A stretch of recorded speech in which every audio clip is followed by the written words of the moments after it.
కోట్లాది తెలుగువారి హృదయాలు ఆయనకు ఆలయాలు, మాతృమూర్తుల ప్రేమానురాగాలు ఆయనకు నీరాజనాలు.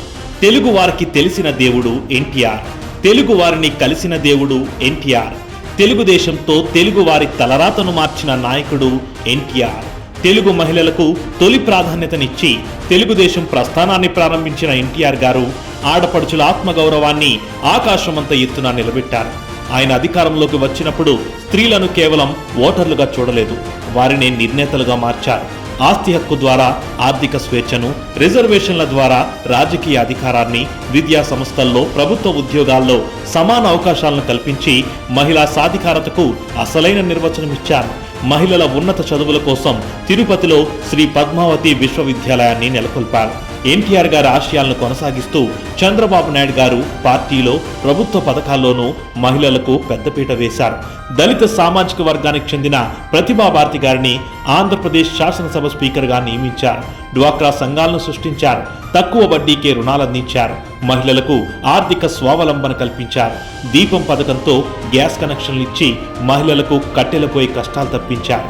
ఆ దీపమే నేడు దీపం 2.0గా మారింది.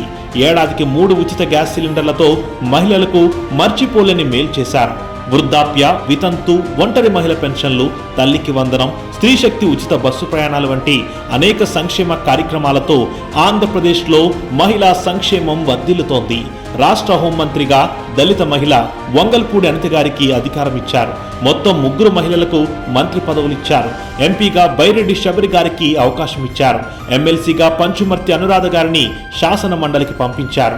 బండారు శ్రావణశ్రీ, యనమల దివ్య వంటి నవతరం మహిళల్ని ఎమ్మెల్యేలను చేశారు. 2024 ఎన్నికల్లో 20 మంది మహిళా ఎమ్మెల్యేలను శాసనసభకు పంపించారు. ఏదైనా ఒక పని మంచి పనికి సంకల్పం చేస్తే దాన్ని సాధించే వరకు నిద్రపోకుండా చేసేది మా తెలుగింటి ఆడబిడ్డలేనని చెప్పి మరి ఒకసారి తెలియజేస్తున్నా. తెలుగుదేశం పార్టీ జాతీయ వర్కింగ్ ప్రెసిడెంట్ నారా లోకేష్ గారి నేతృత్వంలో పార్టీలో 57 మంది మహిళలకు జాతీయ, రాష్ట్ర కమిటీల్లో పదవులిచ్చి రాజకీయాల్లో వెన్నుతట్టి ప్రోత్సహిస్తున్నారు.